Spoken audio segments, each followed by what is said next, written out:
사모님, 그 오렌지 주스 절대 마시지 마세요. 아까 저 할머니가 하얀 가루약 타는 걸 제가 똑똑히 봤어요. 결혼 3년 만에 얻은 기적 같은 임신을 축하하는 레스토랑. 서빙을 하던 웨이터의 다급한 귓속말에 제 온몸은 차갑게 얼어붙고 말았습니다.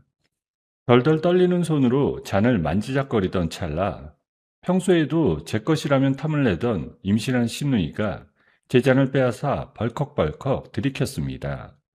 하지만 그 순간 시누이는 배를 부여잡고 비명을 지르며 함께 쓰러졌고 그 광경을 본 시어머니는 그걸 왜 네가 마시냐며 짐승처럼 울부짖었습니다. 과연 시어머니는 그 오렌지 주스에 무슨 짓을 한 걸까요? 사연 시작 전에 구독 버튼을 눌러주시고 어디서 듣고 계신지 댓글에 남겨주세요. 그곳에 늘 행운이 가득하길 바라겠습니다. 3년이라는 시간을 난임병원 문턱이 닳도록 드나들었습니다. 주사바늘에 멍든 배를 부여잡고 울었던 밤이 셀 수 없이 많았어요. 그런 제가 드디어 엄마가 된다는 사실을 확인한 그날, 남편 도진이 한 걸음에 달려와 저를 끌어안았습니다. 강남 한복판에 있는 고급 프렌치 레스토랑을 예약한 도진은 평소답지 않게 들떠 있었습니다. 샹들리에 불빛이 은은하게 떨어지는 자리에 마주 앉은 시어머니 김옥자 여사의 표정이 저는 영 마음에 걸리더라고요. 평소 같으면 며느리 흉을 한 보따리 풀어놓고도 남았을 사람이 오늘따라 입꼬리를 억지로 끌어올리며 웃고 있었으니까요. 시어머니가 자신이 주문한 오렌지 주스 잔을 제 앞으로 쓱 밀어주었습니다. 아가, 우리 귀한 손주가 들어선 몸인데 이거 네가 마시렴. 그래야 힘이 나지. 저는 평소와 너무나도 다른 시어머니의 모습이 의아했지만 주스가 담긴 잔을 받으며 어색하게 미소를 지었습니다. 어머니, 감사해요. 안 그래도 입덧이 좀 있어서 단게 땡겼는데. 도진이 제 손을 꼭 잡으며 환하게 웃었어요. 어머니가 웬일로 며느리 챙기실 생각을 다 하셨대. 미나야, 어서 마셔. 옆자리에 앉은 시누이 도희는 그날따라 명품 가방을 테이블 위에 떡하니 올려놓고 시큰둥한 표정으로 메뉴판을 들여다보고 있었습니다. 그때 검은색 조끼를 단정하게 차려입은 종업원 한 명이 빵 바구니를 들고 우리 테이블로 다가왔어요. 저는 그 청년의 얼굴을 보고 깜짝 놀랐습니다. 3년 전 제가 고등학교 담임을 맡았던 반의 학생 김민수였거든요. 그런데 민수의 행동이 이상했습니다. 빵 접시를 내려놓는 척하며 제 귓가에 바짝 입을 가져다 댔어요. 선생님, 그 주스 절대 드시면 안 돼요. 방금 화장실 다녀오시는 길에 저 할머니가 주스에 하얀 가루를 털어넣는 걸 제가 똑똑히 봤어요. 민수의 목소리는 떨리고 있었지만 단호했습니다. 저는 빵바구니를 받는 척하며 고개를 살짝 끄덕였습니다. 민수가 자리를 뜨자마자 등줄기에서 식은땀이 주르륵 흘러내렸습니다. 심장이 미친 듯이 두근거리기 시작했어요. 설마 하는 생각과 어떻게 그럴 수가 있느냐는 분노가 한꺼번에 머릿속을 휘저었습니다. 저는 주스잔을 들지도 못하고 손가락 끝으로 잔의 표면만 만지작거렸어요. 그 모습을 본 옥자 여사가 자꾸 헛기침을 하며 저를 재촉하더라고요. 아니, 사람이 성의를 보였으면 마셔야 할 거 아니야. 왜 그렇게 뜸을 들여? 도진이 옆에서 한마디 거들었습니다. 미나야, 입맛에 안 맞아 그래? 다른 거 시켜줄까? 저는 입술을 깨물며 어떻게 이 상황을 빠져나갈지 머리를 굴리고 있었습니다. 바로 그때였어요. 맞은편에 앉아있던 도희가 갑자기 손을 쭉 뻗더라고요. 어머, 이 오렌지 주스 정말 색깔 곱네. 세연이는 안 마실 거지? 내가 먹을래. 도희의 손이 잔을 낚아채는 순간 저는 입을 벌렸지만 아무 소리도 내지 못했습니다. 도희야, 잠깐만. 그건... 말이 끝나기도 전에 도희는 그 주스를 벌컥벌컥 들이켰습니다. 빈잔이 테이블 위에 탕 하고 내려가는 소리가 어찌나 크게 들리던지요. 저는 그 자리에 얼어붙어 도희의 입가에 묻은 주스 자국을 멍하니 바라봤습니다. 옥자 여사의 얼굴이 새파랗게 질려가는 게 보였어요. 도희야, 이 멍청한 것. 네가 그걸 왜 마셔? 시어머니는 자리에서 벌떡 일어났습니다. 의자가 뒤로 넘어지며 요란한 소리를 냈어요. 주변 테이블의 손님들이 무슨 일인가 싶어 우리 쪽을 쳐다보기 시작했습니다. 도지는 어머니의 갑작스러운 반응에 어리둥절한 표정을 지었어요. 어머니, 왜 그러세요? 도희가 주스 한 잔 마신 게 뭐 어떻다고? 옥자의 여사는 부들부들 떨리는 손으로 도희의 어깨를 마구 흔들었어요. 뱉어. 빨리 뱉어. 화장실 가서 다 토해내. 어서. 도희는 영문도 모른 채 인상을 찌푸렸어요. 엄마 왜 그래? 주스 한 잔 마셨다고 토하라니. 별 이상한 소리를 다 듣네. 신우이가 그 말을 내뱉는 순간이었습니다. 신우이의 얼굴이 갑자기 일그러지기 시작했어요. 이마에 굵은 땀방울이 송골송골 맺히더니 입술이 하얗게 변하더라고요. 어, 엄마, 배가, 배가 너무 아파. 도희는 배를 부여잡고 의자에서 미끄러져 내렸습니다. 무릎이 카펫바닥에 쿵 하고 떨어지는 소리가 났어요. 어, 사람 살려. 누가 좀 도와줘. 레스토랑 안의 부드러운 클래식 음악 위로 도희의 처절한 비명이 갈라지듯 퍼졌습니다. 저는 의자에서 일어나 도희에게 다가가려 했지만 다리에 힘이 풀려 비틀거렸어요. 도진이 황급히 도희에게 달려갔습니다. 그때 누군가가 손가락으로 도희의 다리 쪽을 가리키며 비명을 질렀어요. 어머나, 저기 좀 봐요. 피가 나요. 도희가 입고 있던 베이지색 원피스 자락 아래로 새빨간 핏물이 번져 나오고 있었어요. 바닥의 흰 카펫에 붉은 얼룩이 점점 크게 번져갔어요. 옥자 여사는 그 광경을 보고 두 손으로 자기 머리를 쥐어뜯기 시작했습니다. 안 돼. 내 새끼, 내 손주. 내가 무슨 짓을 한 거야? 도희야, 어서 일어나. 옥자 여사는 가슴을 쾅쾅 두드리며 울부짖었습니다. 그러더니 갑자기 뒷목을 부여잡고 비틀거리기 시작했어요. 옥자 여사의 몸이 옆으로 푹 쓰러지며 입가에서 하얀 거품이 흘러나왔습니다. 레스토랑 안은 순식간에 아수라장이 되었습니다. 지배인이 달려오고 손님들은 휴대폰을 꺼내 들었어요. 도지는 정신없이 119로 전화를 걸었습니다. 여기 사람 2명이 쓰러졌어요. 한 명은 임산부고 하혈이 심하고요. 구급차 빨리 보내주세요. 여기 강남 르주르 레스토랑입니다. 전화를 끄는 도진의 눈빛이 무섭게 변해 있었어요. 도진은 곧장 지배인의 멱살을 잡듯이 다가갔습니다. 지배인, 지금 당장 이 안에 있는 CCTV 원본 다 내놔요. 한 컷도 빠뜨리지 말고 전부 다. 지배인이 당황한 얼굴로 손을 내저었어요. 손님, 그건 절차 따질 시간 없어요. 우리 식구가 식중독인지 독극물인지 모르는 걸 먹고 쓰러졌는데 지금 절차 따위가 중요해요? 경찰 부르기 전에 당장 갖고 와요. 저는 그 와중에도 부들부들 떨리는 손으로 제 배를 감싸 안고 있었어요. 민수가 한 발 늦었다면 지금 저 자리에 누워 피를 흘리고 있는 사람이 바로 저였을 거라는 생각이 머릿속을 떠나지 않았습니다. 구급대원들이 들것을 들고 뛰어들어왔어요. 의식을 잃은 도희와 옥자 여사가 차례로 들것에 실려 나갔습니다.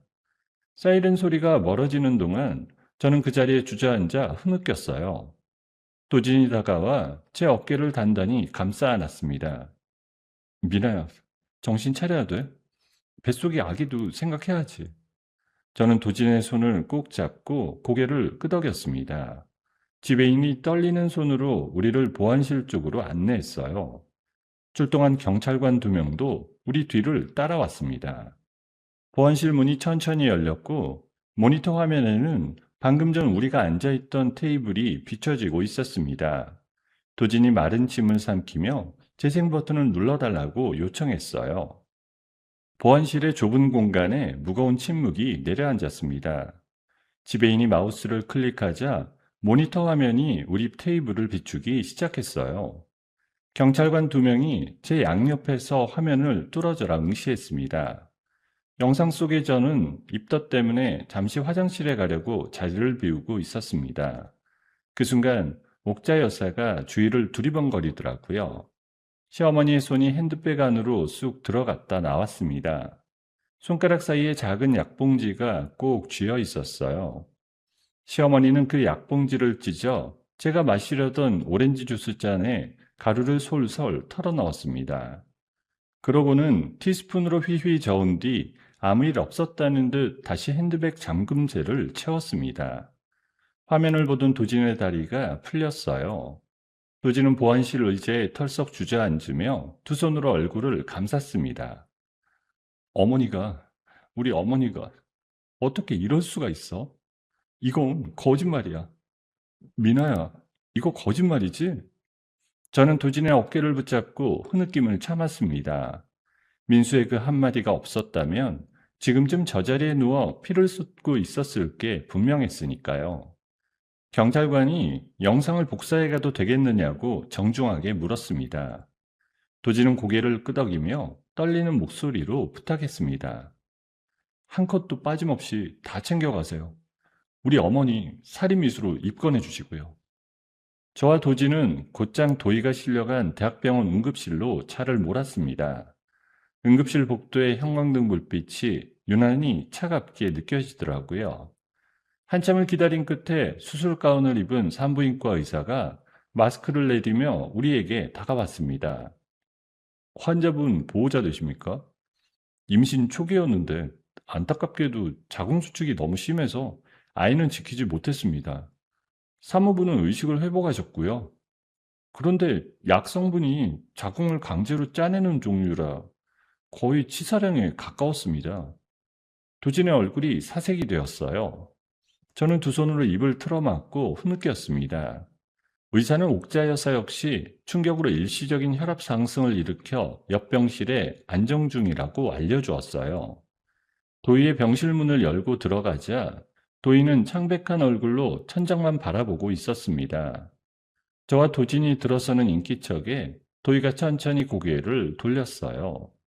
도희의 눈이 빨갛게 충혈되어 있었습니다. 오빠, 내 아기가 떨어졌대. 도진은 침대 옆에 무릎을 꿇고 도희의 손을 잡았어요. 도진의 큰 어깨가 들썩이고 있었습니다. 도희야, 미안하다. 오빠가 정말 미안해. 그때 옆 병실에서 옥자 여사가 깨어났다는 간호사의 말이 들려왔습니다. 저와 도진은 도희에게 잠시 양해를 구하고 옆방으로 향했습니다. 시어머니는 수액줄을 매단 채 침대에 앉아 있었어요. 저희를 보자마자 시어머니의 눈빛이 표독스럽게 변했습니다. 너 때문이야. 다 니년 사주가 트세서 우리 도희 인생까지 갈아마신 거라고. 이 집안에 들어와서 손주를 가져? 시어머니가 침대에서 벌떡 일어나 제 머리채를 잡으려고 손을 뻗었습니다. 순간 도진이 그 손목을 거칠게 낚아챘어요. 도진의 얼굴이 일그러져 있었습니다. 어머니, 거기까지만 하세요. 너 지금 애미 손목을 비틀어? 며느리 편 들겠다고 애미 손목을 비틀어? 도진은 대답 대신 휴대폰을 꺼냈습니다. 화면에 띄어진 건 조금 전 보안실에서 복사해온 CCTV 영상이었어요. 도진은 그 화면을 시어머니의 코앞에 들이밀었습니다. 영상 속에서 시어머니의 손이 약봉지를 찢고 가루를 털어넣는 장면이 흘러나왔어요. 시어머니의 얼굴이 일그러지더니 입가에서 더듬거리는 소리가 새어나왔습니다. 그건 너희 손주를 살리려고 그런 거다. 점쟁이가 그러더라. 이 집에 들어선 두 아기 중에 하나가 죽어야 다른 하나가 산다고. 그래서 애미가 약한 쪽을 쳐낸 거야. 저는 그 자리에 얼어붙은 채 시어머니를 멍하니 바라봤습니다. 사람이 어떻게 저런 말을 입에 담을 수 있는지 도무지 이해가 가지 않더라고요. 어머니, 지금 무슨 말씀을 하시는 거예요? 약한 쪽을 쳐내요? 그래, 무당이 그렇게 말했다니까. 너 같은 사주 드센년한테서 난 애가 우리 집안 잡아먹을 거라고. 그래서 애미가 살리려고 한 거다. 우리 도희 뱃속의 기를 살리려고. 그때였습니다. 병실문이 벌컥 열리며 도희가 링거를 끌고 비틀비틀 들어왔어요. 도희는 문틈으로 시어머니의 말을 다 듣고 있었던 모양입니다. 도희의 얼굴이 종이장처럼 하얗게 질려 있었어요. 엄마, 지금 뭐라고 했어? 그 전에 약을 탄 게 엄마였어? 내가 마신 그 주스에 엄마가 약을 탔다고? 토이야, 그게 아니라 내 아기가 엄마 손주가 엄마 손에 죽었다는 거잖아, 지금. 도희는 팔에 꽂혀 있던 링거 바늘을 거칠게 뽑아냈습니다. 바늘 자국에서 피가 뚝뚝 흘러 병실 바닥을 적셨어요. 도희는 시어머니에게 달려들어 멱살을 잡고 흔들었습니다. 엄마가 죽인 거야. 내 새끼를 엄마가 죽였다고. 차라리 나를 죽이지 그랬어. 차라리 나를. 도진과 간호사가 달려들어 도희를 떼어놓았습니다. 도희는 바닥에 주저앉아 머리를 풀어헤친 채 짐승 같은 울음을 토해냈어요. 시어머니는 그런 친딸의 모습을 보면서도 끝까지 자기 잘못을 인정하지 않더라고요. 토이야, 애미 말 들어. 무당이 그랬어. 그렇게 해야 우리 집안이 산다고. 다 너 잘 되라고 한 일이야. 도진은 시어머니에게서 등을 돌렸습니다. 도진의 어깨가 부르르 떨리고 있었어요. 어머니, 오늘부로 나한테는 어머니 없습니다. 토진아, 너 지금 애미한테 무슨 소리를 하는 거야? 살인미수로 고소할 겁니다. 며느리한테, 손주한테, 그리고 친딸한테까지 한 짓이에요. 어머니가 무슨 무당말을 따랐든 어머니가 약을 탔습니다. 어머니 손으로 직접이요. 토진아, 애미야, 너 키운 애미라고. 애미를 어떻게 감옥에 보내, 응? 도진은 시어머니 쪽으로 고개를 돌리지 않았습니다. 앞으로 내 아내랑 내 아이 인생에 어머니라는 사람은 존재하지 않습니다. 다시 우리 집 근처에 얼씬도 하지 마세요. 병실문이 다시 열리고 사복을 입은 형사 2명이 들어왔습니다. 형사 1명이 시어머니에게 신분증을 보여주며 차분하게 말했어요. 김옥자 씨, 살인미수 및 낙태 약물 투여 혐의로 임의동행 요청드리겠습니다. 함께 가시죠. 안 가. 내가 왜 가? 꾸진아, 애미 좀 살려줘. 저는 차마 그 자리를 더 지켜보지 못하고 고개를 떨궜습니다. 도진이 제 손을 꽉 잡았어요. 도진의 손은 차갑게 식어 있었습니다.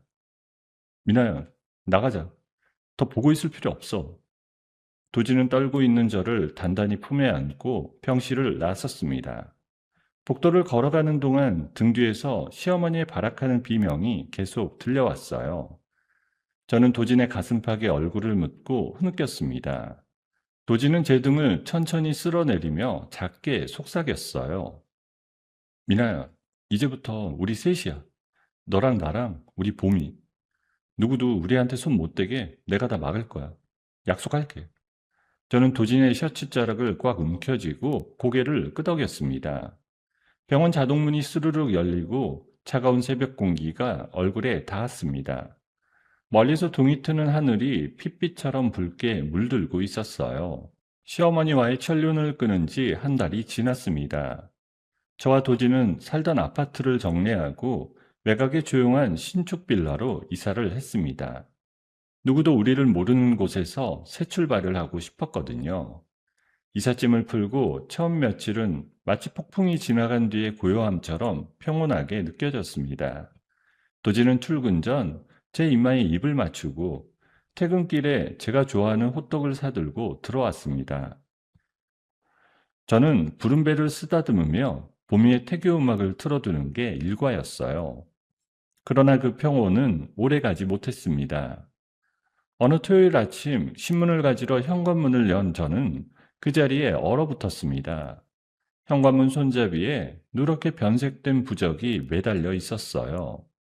부적의 한가운데에는 검붉은 액체가 흥건하게 묻어 있었습니다. 손가락 끝으로 살짝 만져보니 마르지 않은 핏물이 묻어났어요. 저는 비명을 삼키며 도진을 불렀습니다. 여보, 이리 와봐, 빨리. 도진이 헐레벌떡 달려나왔습니다. 도진은 부적을 보자마자 인상이 험악하게 굳었어요. 이게 도대체 뭐야? 누가 이런 미친 짓을 해? 도지는 부적을 거칠게 떼어 검은 비닐봉지에 넣었습니다. 관리실에 내려가 CCTV를 확인해 봤지만 새벽 시간대에 후드를 깊게 눌러쓴 누군가가 잠깐 다녀간 흔적만 보일 뿐이었어요. 얼굴은 도무지 식별이 되지 않았습니다. 그날 이후로 이상한 일이 끊이지 않았어요. 출근하는 도진의 차 뒤로 검은색 승합차 한 대가 매일 같은 거리를 두고 따라붙기 시작했습니다. 도진이 신호를 받고 멈춰서면 승합차도 같이 멈췄고 차선을 바꾸면 따라서 차선을 바꿨다고 말하더라고요. 저 역시 산부인과 정기검진을 받으러 가는 길에 누군가 계속 뒤를 따라오는 듯한 섬뜩한 시선을 느꼈습니다. 한밤중에 모르는 번호로 전화가 걸려왔어요. 받으면 아무 말 없이 기괴한 무속 음악만 흘러나왔습니다. 징소리와 방울소리가 섞인 그 소리를 듣고 있노라면 저는 그날 레스토랑의 피피카펫이 떠올라 온몸이 떨렸습니다. 여보, 나 무서워. 우리 보미한테 무슨 일 생기면 어떡해? 도지는 저를 끌어안고 등을 토닥였습니다. 미나야, 내가 다 막을 거야. 절대로 우리 보미한테 손가락 하나 못 대게 할 거야. 그러나 스트레스가 쌓일 대로 쌓인 어느 새벽, 저는 아랫배에 묵직한 통증을 느끼며 잠에서 깼습니다. 이불을 들춰보니 속옷에 옅은 핏자국이 비쳐 있었어요. 도지는 미친 사람처럼 차를 몰아 저를 응급실로 데려갔습니다. 다행히 보미는 무사했지만 의사는 안정이 필요하다며 며칠 입원을 권했습니다. 병실 침대에 누워 천장만 바라보고 있는 동안 도진이 어딘가에 전화를 거는 모습을 봤습니다. 도진의 표정이 무섭게 굳어 있었어요. 저녁 무렵 양복을 단정하게 차려입은 중년 남자 한 명이 병실로 들어왔습니다. 미나야, 인사해. 사설탐정사무소 박 소장님. 이번 일 뿌리부터 캐기로 했어. 사모님, 안녕하십니까? 며칠만 시간 주시면 누가 사모님 댁에 부적을 걸었는지, 누가 차를 미행했는지 다 알아내겠습니다. 저는 박 소장에게 시어머니가 단골로 다니던 점집의 위치와 그곳 무당의 인상착의를 자세히 알려드렸습니다. 시어머니가 늘 입에 달고 살았던 그 점집이 이 모든 일의 출발점이라는 직감이 들었거든요. 사흘이 지난 오후 박 소장이 큼직한 서류 봉투를 들고 병실로 다시 찾아왔습니다. 도진과 저는 침대 옆 보호자 의자에 앉은 박 소장을 둘러쌌어요. 박 소장이 봉투에서 사진 한 장을 꺼내 도진에게 내밀었습니다. 사진 속에는 흰 무복을 입고 점집 앞에 서 있는 한 여자의 얼굴이 또렷하게 찍혀 있었어요. 도진이 그 사진을 보자마자 손에서 사진을 떨어뜨렸습니다.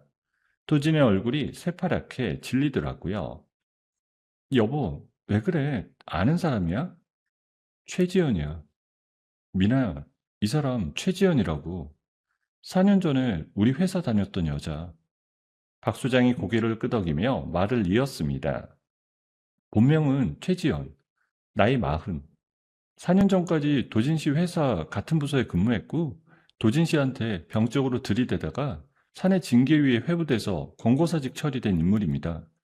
그 뒤로 시골 점집에서 무당 행세하는 법을 배우고 신문 세탁 비슷한 방식으로 이름을 바꿔가며 영업해 왔더군요. 옥자 여사를 노린 건 우연이 아닙니다.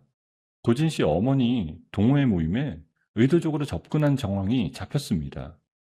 저는 입이 다물어지지 않았습니다. 그러니까 그 점집 무당이 4년 전부터 우리를 노리고 있었다는 거야?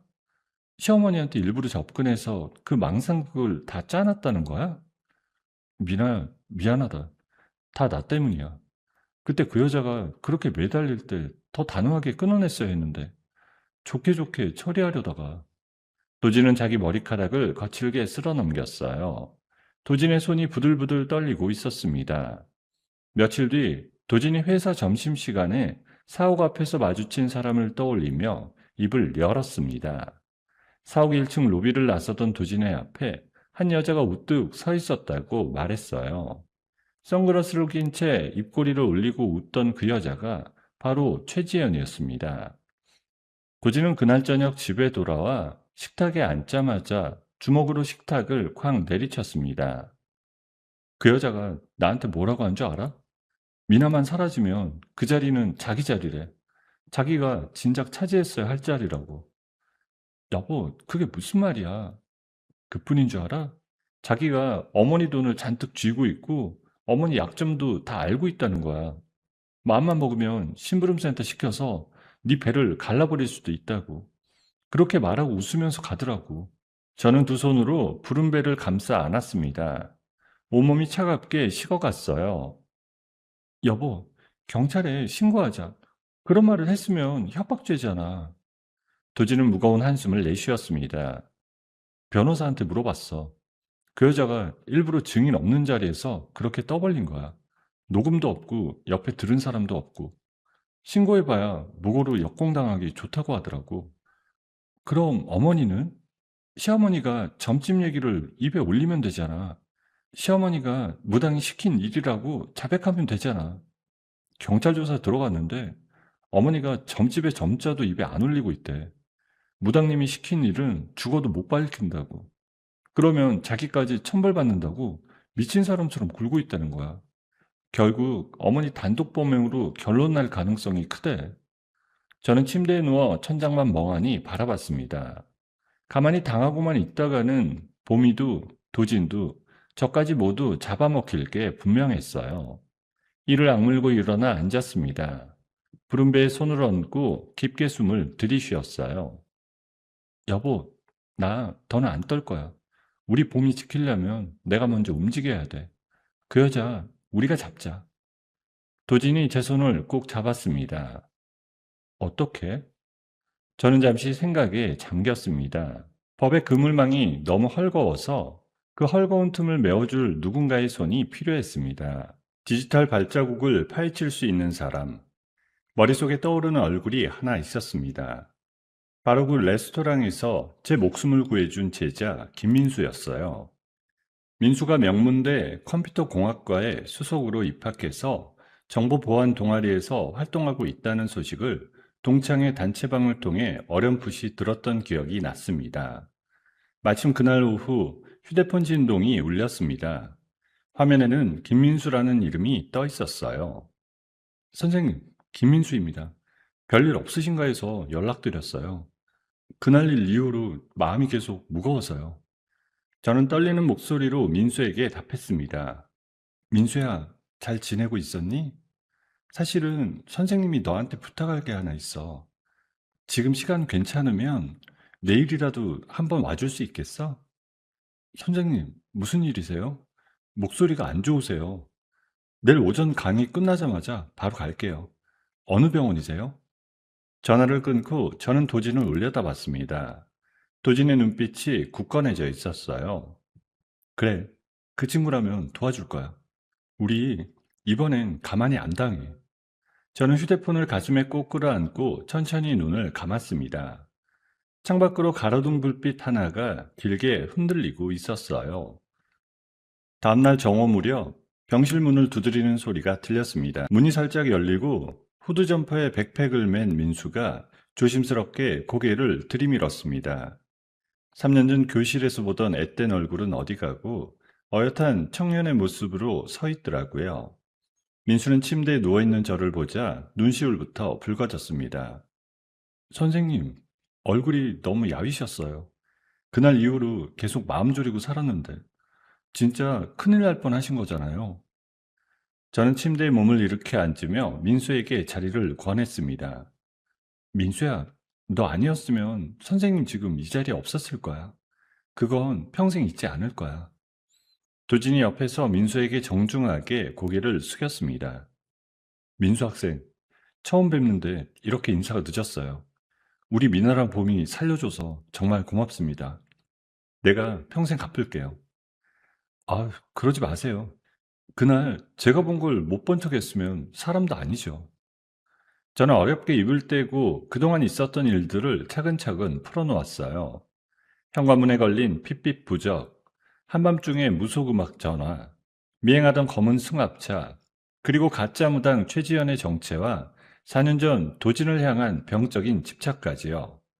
이야기를 듣는 동안 민수의 얼굴이 점점 굳어갔습니다. 민수는 무릎 위에 올려놓은 두 주먹을 꽉 쥐고 있었어요. 선생님, 사람 목숨 가지고 그런 짓을 한다는 게 말이 됩니까? 제가 도울 수 있는 일이 있다면 뭐든 시켜주세요. 민수야, 사실 너한테 부탁하려는 게 보통 일이 아니야. 그 여자 법으로 잡으려고 해도 증거가 너무 부실해. 그 여자가 인터넷에 남겼을 흔적이나 시어머니한테 뜯어간 돈의 흐름 같은 거, 그런 것들이 좀 필요해. 민수가 잠시 입술을 깨물며 생각에 잠겼습니다. 그러더니 백팩에서 노트북을 꺼내 무릎 위에 올려놓았습니다. 선생님, 저 학교에서 정보보안 동아리 회장 맡고 있어요. 합법적인 선에서 할 수 있는 거 다 해볼게요. 공개된 SNS, 블로그, 카페 게시글 같은 것부터 차근차근 훑어볼게요. 그 여자가 무당 행세하면서 어떤 식으로 영업했는지 흔적을 안 남겼을 리가 없어요. 도진이 노트북 화면을 들여다보며 한마디 거들었습니다. 민수 학생, 내가 그 여자 옛날 신상은 다 알아. 본명이랑 주민번호 앞자리, 회사 시절 쓰던 이메일까지. 필요한 거 다 줄게. 형님, 일단 그 자료부터 저한테 다 정리해서 보내주세요. 검색의 시작점으로 삼겠습니다. 그날부터 민수는 자기 기숙사 방에 틀어박혀서 밤낮 없이 작업에 매달렸습니다. 민수는 하루에 한두 번씩 제게 짧은 문자로 진척 상황을 알려주었습니다. 어떤 날은 단톡방 흔적을 잡았다고 했고, 또 어떤 날은 무당행세하는 영상이 떠있는 비공개 카페를 찾았다고 했습니다. 닷새가 지난 토요일 오후, 민수가 다시 병실로 찾아왔어요. 민수의 손에는 두툼한 서류 파일과 USB가 들려 있었습니다. 민수의 눈밑이 푹 꺼져 있고 머리도 며칠 못 감은 듯 부스스했습니다. 선생님, 진짜 어마어마하더라고요. 이 여자 보통 사람 아니에요. 저는 마른 침을 삼키며 민수가 내미는 서류를 받았습니다. 도진도 옆에서 서류를 들여다봤어요. 최지연이 비공개로 운영하던 블로그가 하나 있는데요. 거기 이름이 도진일기예요. 4년 전부터 도진 형님 출근 시간, 점심 메뉴, 옷차림, 차종, 심지어 형님이 쓰는 향수 브랜드까지 다 적혀 있어요. 게시글이 수백 개예요. 후반부에는 선생님 얘기로 도배돼 있고요. 도진의 얼굴이 일그러졌습니다. 4년 동안 나를 그렇게 지켜봤다는 거야.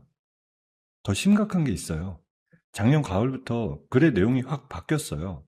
선생님을 죽여야 자기 자리가 생긴다는 식의 글이 50개 가까이 돼요. 약물 종류, 효과, 구할 수 있는 경로까지 적어놨습니다. 이건 단순 망상이 아니라 실행 계획이에요. 저는 손이 부들부들 떨려서 서류를 더 넘기지 못했습니다. 민수가 다음 페이지를 대신 펼쳐주었습니다. 그리고 이건 돈 얘기예요. 최지연이 시어머님 말고도 점집에 다니는 할머니들 15분한테 4년에 걸쳐 총 7억 원 넘게 뜯어냈더라고요. 고값으로 한 번에 1,000만 원씩, 부적값으로 수백만 원씩이요. 그 돈을 자기 명의도 아니고 동생 명의의 차명 계좌로 빼돌려서 강남의 오피스텔까지 한 채 사놨어요. 등기부 등본까지 다 떼왔습니다. 도지는 그 서류를 한참 들여다보더니 민수의 어깨를 꽉 잡았어요. 민수야, 너 진짜 우리 가족 은인이야. 2번이나 우리 살렸어. 형님, 그런 말씀 마세요. 다 선생님 덕분에 제가 사람답게 살게 됐는걸요. 그날 그 자리에 제가 알바를 한 것도 어쩌면 다 이걸 위해서 그랬나 봐요. 저는 민수의 손을 잡고 한참을 흐느꼈습니다. 민수야, 고맙다. 정말 고마워. 그날 저녁 도지는 곧장 회사 법무팀에 있는 친한 후배 변호사 한 명에게 연락을 넣었습니다. 이름은 윤정수. 도진과는 같은 대학 동기이자 도진이 신혼 초에 사적으로 자문을 받았던 변호사였습니다. 다음날 윤 변호사가 병실로 직접 찾아와 두툼한 서류를 차례로 검토했어요. 도진아, 이건 그냥 협박 사건이 아니야. 살인 예비 음모에 사기, 횡령까지 다 묶을 수 있는 종합 선물 세트야. 그 무당이 한 사람을 노린 게 아니라 노인 여러 명을 등쳐먹은 거잖아. 피해자가 한 명만 더 나서줘도 게임 끝이야. 정수야, 어떻게 해야 돼? 일단 내가 경찰청 사이버 수사대에 아는 검사 한 명한테 이 자료 넘겨볼게. 이 자료가 정식 압수수색 영장의 단초가 되도록 손 좀 써볼게. 민수 학생이 모은 자료는 공개된 정보 위주라 위법 수집 시비도 없을 거고. 그 사이에 너희는 어머니한테 한 가지를 더 작업해둬야 돼. 작업이라면 어머니가 점집 얘기를 입에 안 올리고 계시잖아요. 그 무당이 어머니 돈 다 빼돌렸다는 사실 어머니가 모르고 계실 거예요. 익명으로 그 차명계좌 정보 사본을 어머니한테 보내세요. 손편지 한 장이랑 같이요. 사람 마음이라는 게요. 자기가 사기당한 줄 알면 더는 그쪽 편 안 들거든요. 도지는 고개를 끄덕였습니다. 며칠 뒤 도지는 윤 변호사가 알려준 대로 차명계좌 내역 사본과 최지연의 비공개 블로그 캡처본을 큼지막한 봉투에 담아 시어머니가 임시 거주하던 친척집으로 보냈습니다. 보낸 사람 이름은 비워둔 채로요. 그로부터 일주일이 지난 밤, 윤 변호사가 흥분한 목소리로 도진에게 전화를 걸어왔습니다. 도진아, 됐다. 어머님이 경찰서에서 무당 얘기 다 부셨대. 자기가 7억 가까이 갖다 바친 거 알고 거품 무셨다더라. 점집 위치, 무당 본명, 그동안 받은 부적이랑 굿 횟수까지 진술서에 다 적어냈대. 영장 신청 들어갔고 빠르면 모레 새벽에 압수수색이랑 동시에 검거 들어간다. 정말이야, 정수야? 정말이야? 도진은 전화를 끊자마자 저를 끌어안았습니다. 도진의 가슴이 쿵쿵 뛰는 게 제 귀에까지 들려왔어요. 미나야, 이제 진짜 끝낼 수 있어. 그 여자 다시는 우리 인생에 발 못 들이게 만들 거야. 여보, 나도 같이 가게 해줘. 그 자리 내 눈으로 직접 봐야겠어. 그 여자 얼굴이 어떻게 무너지는지 우리 봄이 대신 내가 똑똑히 봐야겠어. 도지는 잠시 망설였지만 제 눈빛을 보고 결국 고개를 끄덕였습니다. 알았어. 대신 내 옆에 딱 붙어 있어야 돼. 알겠지? 저는 이틀 뒤 새벽 도진의 차 조수석에 앉아 시외곽의 그 점집으로 향했습니다. 하늘에서 굵은 빗줄기가 쏟아지고 있었어요. 와이퍼가 거칠게 좌우로 움직이는 사이로 멀리 점집의 붉은 깃발이 빗속에 펄럭이는 게 보였습니다. 경찰 차량 2대가 헤드라이트를 끈 채 길가에 대기하고 있었어요. 도진은 차에서 내리며 우산을 펴 들었습니다. 형사 한 명이 도진에게 다가와 짧게 고개를 끄덕이고는 손짓을 했습니다. 도진은 점집 마당 안으로 성큼성큼 걸어 들어갔어요. 점집 안에서는 요란한 징소리와 함께 무당의 신음 같은 주문 소리가 새어나왔습니다. 도진은 잠긴 점집 문 앞에서 잠시 멈춰 섰어요. 도진이 한쪽 발을 들어 그 문을 거칠게 걷어찼습니다. 요란한 소리와 함께 문짝이 안쪽으로 박살나며 열렸어요. 문이 박살나는 소리에 점집 안의 모든 동작이 일제히 멈췄습니다. 향연기가 자욱한 방 안, 흰 무복을 머리끝부터 발끝까지 갖춰 입은 최지연이 작두 위에 한 발을 올린 채로 우리 쪽을 돌아봤어요. 지연의 손에는 시퍼렇게 날을 세운 칼이 들려 있었습니다. 그 앞쪽에는 신도로 보이는 노인 여러 명이 무릎을 꿇은 채 두 손을 모으고 있었어요. 징을 두드리던 보조 무당이 채를 떨어뜨리며 비명을 질렀습니다. 누구야? 신령님 모시는 자리에 함부로 들어오는 게 누구냐고. 뒤따라 들어온 경찰관 5명이 점집 안을 빠르게 둘러쌌습니다. 도진은 우산을 바닥에 던지고 지연을 향해 성큼성큼 걸어갔어요. 도진의 얼굴은 핏기가 가셔 있었지만 눈빛만큼은 어느 때보다 또렷했습니다. 최지연, 4년 동안 잘도 놀았구나. 지연의 동공이 흔들리기 시작했어요. 지연은 들고 있던 칼을 떨어뜨리며 한 발짝 뒤로 물러섰습니다. 너 누구야? 여기 신령님 자리야. 함부로 이름 부르지 마. 도진은 품에서 두툼한 서류 뭉치를 꺼냈습니다. A4 용지에 인쇄된 블로그 게시글 캡처본이었어요. 도진은 그 종이 한 장을 지연의 얼굴 앞에 쫙 펼쳐 보였습니다. 도진 일기, 게시글 487번. 강민아 그년이 임신했다. 약을 2배로 늘려야 확실하다. 이거 네가 쓴 거 맞지? 지연의 얼굴이 사색이 되었습니다. 지연은 무복자락을 움켜쥐며 비틀거렸습니다. 그건 신령님이 부르신 말이야. 내가 쓴 게 아니라고. 신령은 무슨 신령? 4년 전에 회사에서 잘리고 이갈던 그 최지연이지. 도지는 다음 서류를 꺼내 무릎 꿇고 있는 신도들 앞에 던졌습니다. 그것은 차명계좌 내역서와 강남 오피스텔 등기부 등본이었습니다. 시어머니의 이름이 적힌 입금 내역, 다른 노인들의 이름이 적힌 입금 내역이 빼곡하게 인쇄되어 있었어요. 어르신들, 이거 똑똑히 보세요. 이 여자 신령님 모시는 무당 아닙니다. 어머니들 등쳐먹은 사기꾼이에요. 국값으로 받은 돈, 부적값으로 받은 돈, 한 푼도 신령한테 안 갔어요. 다 자기 동생 명의로 빼돌려서 강남에 오피스텔 사놨어요. 신도 노인 한 명이 떨리는 손으로 그 서류를 집어 들었습니다. 입금 내역에 자신의 이름과 송금 액수를 발견한 순간 그 노인의 얼굴이 일그러졌어요. 이게, 이게 사실이야? 내가 우리 영감 사망보험금 4천만 원 국값으로 줬는데 이게 다 전현 호주머니로 들어갔다고? 다른 노인이 무릎으로 기어와 서류를 함께 들여다봤습니다. 그 노인의 손도 부들부들 떨리고 있었어요.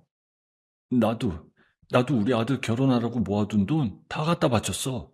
신령님 노예용 푸는데 써야 된다고 해서. 지연이 무복자락을 펄럭이며 손을 내저었어요. 여러분들, 이거 다 모함이에요. 저 사람이 옛날에 회사에서 저 좋아하다가 안 받아주니까 앙심 품고 만든 거예요. 신도들의 눈빛이 일제히 지연을 향했습니다. 가장 처음 서류를 집어들었던 노인이 자리에서 벌떡 일어났어요. 노인은 지연의 머리채를 움켜쥐고 거칠게 잡아당겼습니다. 이년아, 내 돈 내놔. 내 영감보험금 내놓으라고. 다른 노인 두엇이 합세해서 지연의 무복을 잡고 흔들었습니다. 지연은 작두 옆에 놓여있던 향로를 발로 차며 비명을 질렀습니다. 향로가 굴러떨어지며 향가루가 사방에 흩날렸어요. 형사 두 명이 황급히 달려들어 노인들을 떼어놓고 지연을 바닥에 엎어 눌렀습니다. 최지연 씨, 특수협박, 살인 예비 음모, 사기, 횡령 혐의로 긴급 체포합니다. 변호인은 선임할 수 있고 진술을 거부할 권리가 있습니다. 수갑이 찰칵 채워지는 소리가 점집 안에 울렸어요. 지연은 마지막까지 몸부림치며 헛소리를 쏟아냈습니다. 도진아, 너 후회할 거야. 너 옆자리는 원래 내 자리였어. 박민아, 너 죽으면 내가 그 자리 다시 가져갈 거니까 두고 봐.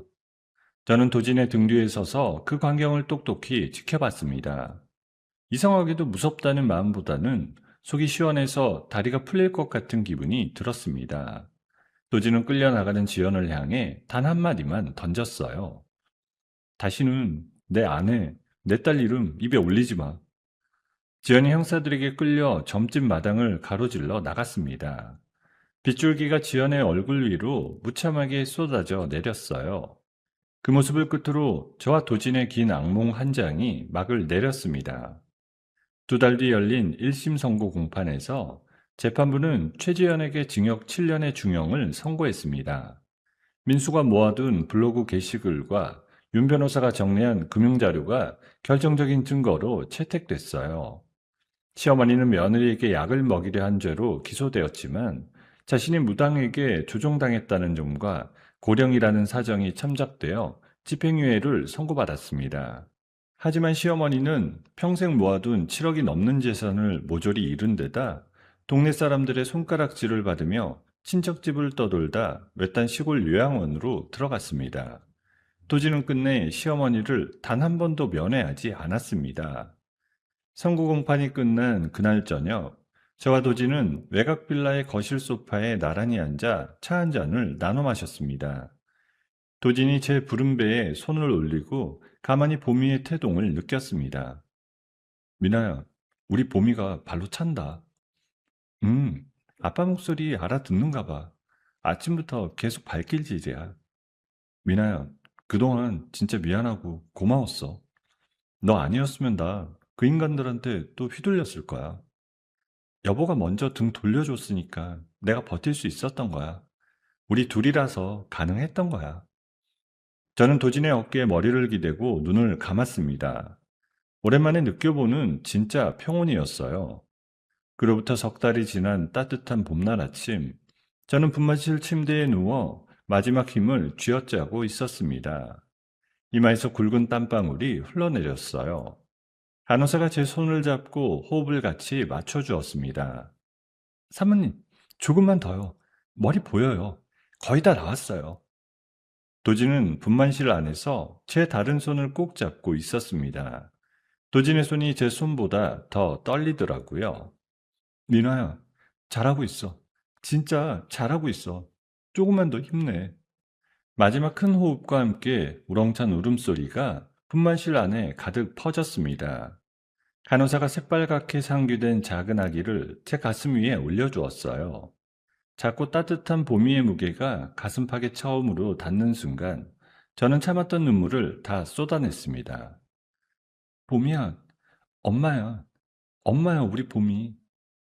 도지는 제 이마에 입을 맞추며 같이 흐느꼈어요. 고마워, 미나야. 잘 견뎌줘서 고마워. 우리 봄이 무사히 와줘서 고맙고. 병원 복도 끝 큰 종이 가방을 든 민수가 환하게 웃으며 서 있는 모습이 유리창 너머로 보였습니다. 민수의 가방 안에는 분홍색 아기 신발 한 켤레가 들어있었어요. 간호사가 보미를 안고 신생아실로 옮기는 동안 저는 도진의 손을 꼭 쥔 채 천천히 눈을 감았습니다. 긴긴 악몽이 마침내 끝났다는 사실이 가슴 깊이 스며들어 왔어요. 이제 우리 셋만의 단단한 울타리 안에서 평생 흔들리지 않는 행복이 시작될 것만 같았습니다. 보미가 태어나고 두 해의 시간이 화살처럼 지나갔습니다. 빌라 거실에는 아장아장 걸음마를 떼던 보미의 첫걸음이 박힌 액자가 걸려 있었어요. 도지는 회사에서 능력을 인정받아 부장으로 승진했고, 저는 출산휴직을 마치고 다시 교단에 섰습니다.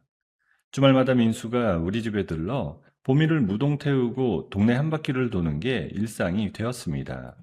보미는 민수만 보면 손뼉을 치며 삼촌을 외쳤어요. 끔찍했던 과거가 마치 한여름의 악몽처럼 멀게만 느껴지던 시절이었습니다. 그러던 그의 여름이 막 시작될 무렵이었어요. 어린이집에서 잘 놀던 보미의 양쪽 정강이에 까막멍이 들기 시작하더라고요. 처음에는 그저 활발하게 놀다 부딪힌 줄로만 알았습니다. 그러나 멍자국이 일주일이 지나도 사라지지 않았어요. 오히려 팔뚝 안쪽과 배 위에까지 작고 동그란 멍이 새로 생겨났습니다. 거기에 더해 보미가 갑자기 밤마다 고열에 시달리기 시작했어요. 보미야, 엄마 봐봐. 어디 아파? 보미는 평소처럼 활짝 웃어 보이려 했지만 두 볼이 발글에 달아올라 있었습니다. 체온계를 겨드랑이에 꽂아보니 39도가 넘게 나오더라고요. 저는 한밤중에 도진을 깨워 보미를 안고 응급실로 달려갔습니다. 대학병원 응급실에서 보미는 곧장 피검사부터 받았어요. 1시간쯤 지났을까? 당직 의사가 굳은 표정으로 우리 부부를 진료실로 따로 불렀습니다. 어머님, 아버님, 일단 보미는 입원해서 추가 검사를 좀 더 받아야 할 것 같습니다. 피검사 결과가 보통 감기와는 다르거든요. 선생님, 그게 무슨 말씀이세요? 우리 봄이 어디가 이상한 거예요? 당직 의사는 말끝을 흐리며 보미를 입원시켰습니다. 사흘 동안 보미는 골수 검사와 정밀 검사를 차례로 받았습니다. 저는 그 사흘 동안 한숨도 제대로 못 잤어요. 나흘째 되던 날 아침, 수학과 교수님이 우리 부부를 별도의 상담실로 불렀습니다. 하얀 가운을 입은 교수님의 손에는 두툼한 검사지 뭉치가 들려 있었어요. 어머님, 아버님, 마음 단단히 잡수시고 들어주세요. 보미는 지금 급성 백혈병으로 진단됐습니다. 그것도 진행이 빠른 종류라서 일반적인 항암 치료만으로는 한계가 있을 것 같아요. 저는 그 자리에서 다리가 풀려 의자 위로 미끄러져 내렸습니다. 도진이 황급히 제 어깨를 붙들었어요. 교수님, 우리 보미가, 우리 보미가 백혈병이라고요? 이제 겨우 2살인데요. 이제 막 엄마 아빠 부르기 시작했어요. 항암으로 일단 병의 진행은 늦출 수가 있어요. 그렇지만 근본적으로는 골수 이식이 필요한 상황입니다. 가족분들이 먼저 검사를 받아보시고 일치하는 분이 안 계시면 한국조혈무세포은행협회 쪽으로 등록해서 기증자를 찾는 절차를 밟으셔야 돼요. 교수님, 골수 이식을 하는 게 그렇게 일치하는 사람을 빨리 찾을 수 있는 건가요? 우리 봄이 시간이 얼마나 있어요? 솔직하게 말씀드릴게요. 봄의 경우는 보통 하나들보다 진행이 빠릅니다. 몇 달 안에 일치하는 기증자를 찾으셔야 돼요. 저와 도지는 그날로 곧장 조직 적합성 검사라는 걸 받았습니다. 간호사가 우리 부부의 팔뚝에서 피를 뽑아가는 동안 저는 머릿속으로 같은 기도만 수없이 반복했습니다. 제발 저랑 맞게 해주세요. 제발 저랑 맞게 해주세요. 그러나 일주일 뒤 들려온 결과는 너무나도 잔인했습니다. 저도 도진도 범위 유전자와 일치하지 않는다는 통보를 받았습니다. 어떻게 부모가 자식이랑 안 맞을 수가 있어요? 어떻게 그럴 수가 있어요? 저는 진료실 바닥에 주저앉아 머리를 쥐어뜯었습니다. 도진이 저를 끌어안으며 함께 흐느꼈어요. 교수님은 한국조혈모세포은행협회에 기증자 검색을 의뢰해 두었다고 알려주셨어요. 그러나 며칠 뒤 돌아온 답은 더 절망적이었습니다. 봄의 유전자 배열이 워낙 특수해서 등록된 수십만 명의 기증 희망자 중에도 일치하는 사람이 단 한 명도 없다는 거였어요. 봄이는 항암 치료를 받기 위해 무균실로 옮겨졌습니다. 유리창 너머의 봄이는 부쩍 야위어 가고 있었어요. 포동포동했던 두 뺨이 푹 꺼지고 풍성하던 머리카락이 한 줌씩 빠지기 시작했습니다. 봄이는 가는 팔뚝에 굵은 주사바늘을 꽂힌 채로 엄마를 찾았어요. 엄마, 봄이 집에 갈래. 봄이야, 조금만 참아. 엄마가 다 나으면 집에 데려갈게. 우리 봄이 잘 기다릴 수 있지? 저는 유리창에 손을 대고 매일같이 봄이의 작은 손을 따라 그렸습니다. 유리창 너머의 봄이도 작은 손바닥을 제 손바닥에 맞춰 댔습니다. 그 차가운 유리 한 장이 너무도 두꺼워서 저는 매일 밤 화장실에서 입을 틀어막고 흐느꼈습니다. 도지는 회사에 무게한 휴직기를 내고 거리로 나갔어요. 도지는 직접 만든 골수 기증 안내 전단지를 들고 강남 한복판, 시청광장, 대학가 거리를 누볐습니다. 지나가는 사람 한 명 한 명을 붙잡고 고개를 숙이며 사정했어요. 선생님, 잠깐만요. 우리 딸이 이제 2살인데 백혈병이에요. 골수검사 한 번만 받아주세요. 사람 한 명만 살려주세요. 도진의 무릎이 굳은 살로 뒤덮여 갔습니다. 어떤 날은 행인에게 욕을 먹기도 하고 어떤 날은 사기꾼 취급을 받기도 했습니다. 그러나 도진은 단 하루도 거리에 나가지 않는 날이 없었습니다. 저는 보미의 호흡이 점점 거칠어지는 모습을 매일 지켜봤습니다. 혈연 관계가 있는 사람의 검사가 절실해진 어느 날, 저는 도진의 손을 붙잡고 어렵게 입을 뗐습니다. 여보, 우리 어머님은요? 도진의 표정이 굳었습니다. 도진은 한참을 망설이다 입을 열었어요. 어제 친척한테 알아봤어. 어머니 작년 가을부터 중증 치매로 요양원에 누워만 계신데 사람도 못 알아보고 식사도 콧줄로 받으신대. 검사 자체가 불가능하대. 그러면 도희는요? 도진의 어깨가 흔들렸습니다. 도희는 그날 이후로 페인처럼 방에 틀어박혀 산대. 우리 가족 얘기만 나와도 발작을 일으킨다더라. 미나야, 도희한테 어떻게 연락해? 우리가 무슨 낯으로? 저와 도진은 그날 밤 거실 바닥에 마주 앉아 한참을 울었습니다. 도희에게 손을 내미는 일이 너무도 잔인하게 느껴졌어요. 도희가 잃은 그 아기도 따지고 보면 결국 우리 가족이 만든 비극의 결과였으니까요. 저희는 그 죄책감의 무게를 이기지 못해 끝내 도희의 번호를 누르지 못했습니다. 그렇게 시간이 흐르던 어느 늦은 밤, 보미의 무균실 앞 복도에 앉아있던 저에게 담당 교수가 다가왔습니다.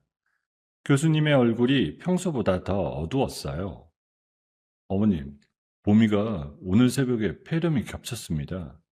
면역력이 거의 바닥이라서 솔직히 말씀드리면 이번 고비를 넘길 수 있을지 장담드리기 어렵습니다. 마음의 준비를 좀 하고 계셔야 될 것 같아요. 저는 교수님이 떠난 뒤에도 한참을 그 자리에서 일어나지 못했습니다. 복도의 형광등 불빛이 잉잉거리며 흔들렸어요. 저는 무릎 사이에 얼굴을 묻고 어깨를 들썩였습니다. 입을 틀어막아도 흐느낌이 새어나왔어요. 봄이야, 엄마가 미안해. 엄마가 너 못 지켜서 미안해. 얼마나 시간이 지났을까요? 멀리서 또각또각 발걸음 소리가 들려오기 시작했습니다. 그 발걸음은 천천히 제 앞으로 다가오더니 제 무릎 바로 앞에서 멈췄습니다. 지친 눈을 들어 천천히 고개를 들어 올렸어요. 낡은 운동화 한 켤레가 시야에 들어왔고 그 위로 깡마른 다리, 헐렁한 회색 트레이닝복 자락이 보였습니다. 저는 떨리는 시선으로 그 사람의 얼굴까지 올려다봤어요. 뼈만 앙상하게 남은 얼굴, 푹 꺼진 두 뺨, 핏기 하나 없는 입술. 2년 전 명품 가방을 테이블에 올려놓고 도도하게 메뉴판을 들여다보던 그 도희의 모습은 어디에도 없었습니다. 도희는 빛이 다 빠져나간 듯한 눈으로 저를 내려다보고 있었습니다. 도희야, 너 어떻게 여기를... 도희는 입술을 달싹거렸지만 한참 동안 말을 잇지 못했습니다. 도희의 마른 손이 가방 안을 더듬거리더니 접힌 종이 한 장을 꺼냈습니다. 새언니, 나 지난주에 오빠가 거리에서 돌리던 전단지 한 장을 주었어. 봄이가 백혈병이라는 거 그렇게 알았어. 저는 무릎을 짚고 천천히 자리에서 일어났습니다. 도희야, 그래서 여기를... 그날로 바로 이 병원 와서 가족이라고 말 안 하고 그냥 기증희망자로 등록만 했어. 검사 받고 결과 기다리는데 닷새 걸렸어. 도희는 손에 들고 있던 그 종이를 천천히 펼쳐 제게 내밀었습니다. 복도 형광등 불빛 아래 검사 결과지의 글씨들이 또렷하게 드러났어요. 조직 적합성 일치 여부, 그 옆에 굵은 글씨로 100% 일치라는 5글자가 박혀 있었습니다. 저는 그 종이를 받아든 채 한참을 멍하니 서 있었어요. 글자가 좀처럼 머릿속에 들어오지 않더라고요. 다리에 힘이 풀려 무릎이 꺾였습니다. 저는 그대로 차가운 복도 바닥에 무릎을 꿇었어요. 도희야, 제발 우리 봄이 좀 살려줘. 한 번만 살려줘. 저는 도희의 트레이닝복 바짓가랑이를 두 손으로 부여잡고 매달렸어요. 2년 전 그날의 원망이고 자존심이고 다 어디로 갔는지 모르겠더라고요. 도희는 그런 저를 한참 동안 가만히 내려다보다가 천천히 무릎을 굽혀 제 어깨를 잡았습니다. 새언니, 일어나. 제발 일어나. 나한테 그러지 마. 도희는 떨리는 손으로 제 얼굴을 닦아주었습니다. 도희의 손가락 끝도 차갑게 식어 있었어요. 새언니, 나 2년 동안 단 하루도 편하게 잠든 날이 없었어. 그날 내가 욕심만 안 부렸어도, 그 잔만 안 빼서 마셨어도, 내 새끼는 그 안에 있었는데 내가 내 손으로 약을 부어 마신 거였더라. 도희야, 그건 네 잘못이 아니야. 약을 탄 사람은 따로 있었잖아. 아니야, 새언니. 약을 탄 사람은 우리 엄마였고 그 잔을 마신 사람은 나였어. 우리 두 사람이 우리 가족 아기 둘을 죽일 뻔한 거였어. 새언니 아기는 새언니가 지켰지만 내 아기는 내가 못 지켰어. 도희의 두 어깨가 들썩였습니다. 도희는 한참을 그 자리에 쪼그려 앉아 흐느꼈습니다. 저도 더는 말을 잇지 못하고 도희의 손을 잡고 같이 울었어요. 새언니, 봄이 살릴게. 봄이 살리는 게 우리 엄마 죗값 갚는 길이고 내가 잃은 내 새끼한테 용서받는 유일한 길이야. 나 골수 다 빼줄게. 다 빼서 줄 테니까 봄이만 살리자. 복도 저편에서 발걸음 소리가 들려왔습니다. 저녁 식사 시간이 끝나고 봄이의 상태를 보러 올라온 도진이었어요. 도진은 복도에 마주 앉아 울고 있는 저와 도희를 보고 그 자리에서 발걸음을 멈췄습니다. 도진의 손에 들려있던 보온병이 바닥에 떨어지며 둔탁한 소리를 냈습니다. 도희야. 도희는 천천히 자리에서 일어나 오빠를 마주봤어요. 2년 만에 만난 오빠 앞에서 도희는 어깨가 한껏 움츠러들었습니다. 오빠, 미안해. 정말 미안해. 그날 그 잠만 안 뺏었어도, 내가 그날 그 자리에 안 갔어도. 도진은 천천히 도희에게 다가갔습니다. 도진의 손이 도희의 앙상한 어깨 위에 올라갔어요. 한때는 명품 옷이 잘 어울리던 그 어깨가 지금은 헐렁한 트레이닝복 안에서 쇄골이 다 비치도록 말라 있더라고요. 도희야, 살아있어줘서 고맙다. 살아있어줘서. 도지는 도희를 끌어안았습니다. 오누이가 부둥켜 안고 한참을 흐느꼈어요. 저는 한 걸음 떨어진 자리에서 그 모습을 바라보며 미움이라는 감정이 얼마나 오래 마음을 갉아먹어 왔는지 그제야 깨달았습니다. 이튿날 오전 담당 교수가 도희의 결과지를 다시 확인하고 곧장 이식 일정을 잡았습니다. 도희는 입원 절차를 마치고 같은 병원 다른 병동에 자리를 잡았어요. 수술실에 들어가기 전날 저녁, 저는 도희의 병실 의자에 앉아 도희의 손을 잡고 있었습니다. 도희야, 너 몸이 너무 약해. 골수 빼는 거 절대 가벼운 수술 아니래. 너 정말 괜찮겠어? 새언니, 그동안 내가 너무 가볍게 살았잖아. 한 번쯤 내 몸 무겁게 써봐도 돼. 저는 도희의 마른 손등을 쓸어내렸어요. 도희야, 끝나면 새언니가 미역국 끓여줄게. 너 잘 먹는 거 다 만들어줄게. 그날 같이 밥 먹자. 우리 셋이서. 아니, 봄이까지 넷이서. 수술 당일 아침이 밝았습니다.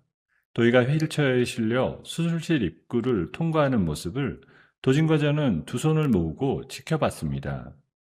도희는 휠체어가 돌아서기 직전 옆쪽 보미의 묵윤실 유리창을 향해 고개를 돌렸어요. 유리 너머의 보미를 향해 도희가 작게 손을 흔들었습니다. 도희의 입가에 희미한 미소가 떠올랐어요. 수술이 시작되었습니다.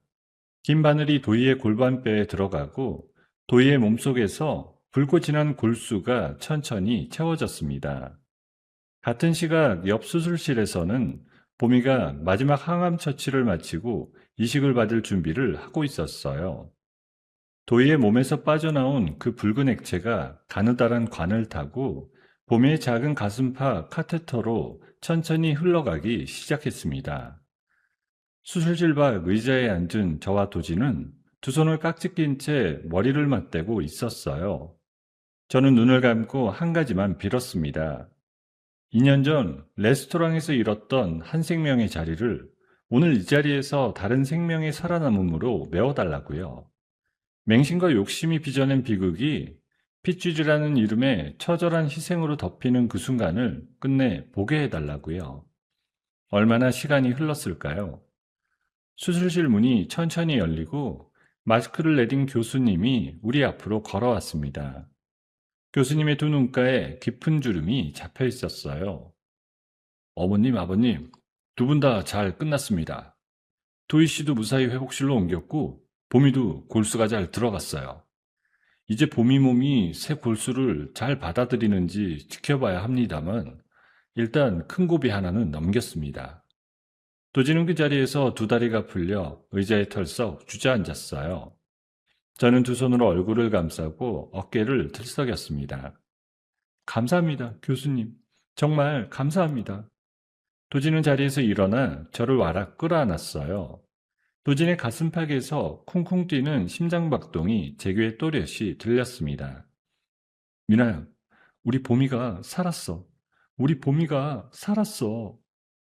저는 도진의 셔츠 자락을 움켜쥐고 한참을 흐느꼈어요.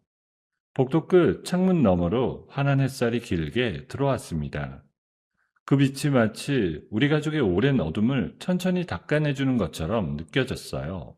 골수 이식을 마치고 6달이 지난 어느 가을 오후였습니다. 보미는 묵윤실에서 일반 병실에서 마침내 우리 집 침대로 돌아왔습니다. 머리카락이 다시 자라기 시작한 보미는 부풀어 오른 두 볼에 발그레한 혈색이 돌아왔어요. 이식 후 추적 검사에서 보미는 마침내 완치 판정을 받았습니다. 담당 교수님은 차트를 내려놓으며 환하게 웃어주셨어요. 어머님, 아버님, 보미 정말 잘 이겨냈어요. 이제는 또래 아이들이랑 똑같이 어린이집 보내셔도 됩니다. 저는 도진의 손을 꼭 잡고 그 자리에서 한참을 흐느꼈습니다. 보미가 태어나던 날 우리는 곧장 도희가 봉사를 다니던 지방의 작은 보육원으로 향했습니다. 도희는 골수기증 수술 후 한 달간 요양한 뒤 시골의 작은 보육원에서 아이들 돌봄 봉사를 시작했습니다. 보육원 마당에는 가을 햇살이 따뜻하게 내려앉아 있었어요. 회색 앞치마를 두른 도희가 아이들 사이에 쪼그려 앉아 색종이를 접어주고 있었습니다.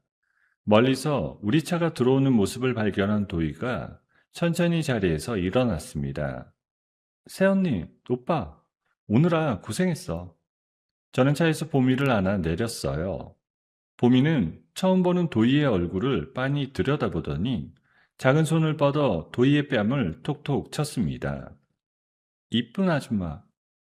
도희의 눈에 굵은 눈물이 차올랐어요. 도희는 떨리는 두 팔로 보미를 받아 안았습니다. 보미야, 이쁜 아줌마 보미 처음 봐. 아줌마가 보미 만나려고 얼마나 기다렸는지 몰라. 보미는 도희의 품 안에서 까르르 웃었습니다. 도진이 그 모습을 한참 바라보다 도희에게 다가가 어깨를 가만히 토닥였습니다. 도희야, 고맙다. 평생 못 갚을 빚이야. 오빠, 그런 말 하지 마. 우리 보미가 아줌마 살린 거야. 아줌마도 보미 덕분에 살아있는 거니까. 우리는 보육원 마당에 평상에 둘러앉아 한참을 이야기를 나눴습니다.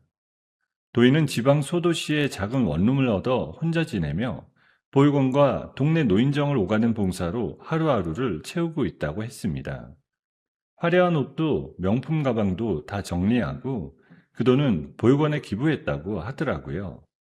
저는 도희의 거칠어진 손등을 한참 동안 쓸어내렸습니다. 서울로 돌아오는 길에 도진이 운전대를 잡고 조용히 입을 열었습니다. 미나야, 어머니 소식 전해 들었어. 어머니 그저께 요양원에서 의식 거의 잃으셨대. 의사가 며칠 못 넘길 거라고 그래. 여보, 한번 가볼 거야? 도진은 잠시 신호대기에 멈춰선 차 안에서 한참을 침묵했습니다. 도진의 손가락이 운전대를 천천히 두드렸어요. 안 가. 도희가 그날 우리한테 손 내밀어 준 거, 그게 그 집에서 받은 마지막 정이야. 어머니는 평생 며느리한테 사과 한마디 안 하셨어. 무당한테 속았다는 핑계만 댔지. 미나야, 너한테 미안해서라도 나 못 가. 저는 도진의 손등에 살며시 제 손을 얹었습니다. 여보, 우리 봄이 잘 키우는 게 우리한테 주어진 일이야. 며칠 뒤 시어머니는 요양원에서 조용히 숨을 거두셨습니다. 도진은 친척을 통해 장례비만 보내고 끝내 그 자리에 발걸음을 하지 않았습니다. 같은 날 신문 한 귀퉁이에는 4년 전 사기 무당으로 구속되어 복역하던 최지연이 관계 어린 망상 증세가 악화되어 폐쇄 정신병동으로 이감되었다는 짧은 기사가 실렸습니다. 저와 도진은 그 기사를 읽고 서로의 손을 잡은 채 한참을 가만히 앉아 있었어요. 미움도 원망도 그날로 천천히 마음 한구석에 묻어두기로 했습니다. 그의 겨울이 끝나갈 무렵 봄이의 세 번째 생일이 돌아왔어요. 저는 거실 식탁 위에 큼지막한 딸기 케이크를 올리고 분홍색 초 3개에 불을 붙였습니다. 민수가 양손 가득 선물 꾸러미를 들고 환하게 웃으며 들어왔습니다. 봄이 공주님, 삼촌 왔어. 생일 축하해. 삼촌, 봄이 3살이야. 민수는 어느덧 대학을 졸업하고 유명한 정보보안 회사에 취업해 어엿한 사회초년생이 되어 있었습니다. 주말이면 어김없이 봄이의 장난감을 한 보따리씩 들고 우리 집에 들렀어요. 민수는 봄이를 무릎에 앉히고 새 그림책을 펼쳐 읽어주었습니다. 곧 도희도 도착했어요. 지방에서 첫 기차를 타고 올라온 도희의 손에는 손수 뜨개질에 만든 봄이의 분홍 모자가 들려 있었습니다. 도희는 봄이의 머리에 그 모자를 살며시 씌워주었어요. 봄이야, 아줌마가 한 코 한 코 떴어. 따뜻하지? 따뜻해. 도지는 봄이를 번쩍 안아 올려 식탁 앞에 앉혔습니다. 도진의 눈가가 어느새 붉어져 있었어요. 생일 축하합니다, 우리 공주님. 저와 민수, 도희가 함께 노래를 따라 불렀습니다. 거실 안에 4사람의 목소리가 다정하게 어우러졌어요. 봄이는 두 손바닥을 마주치며 까르르 웃었습니다. 부풀어 오른 양볼이 분홍색 초의 불빛을 받아 한층 더 환하게 빛났어요. 봄이야, 소원 하나 빌고 불어보자.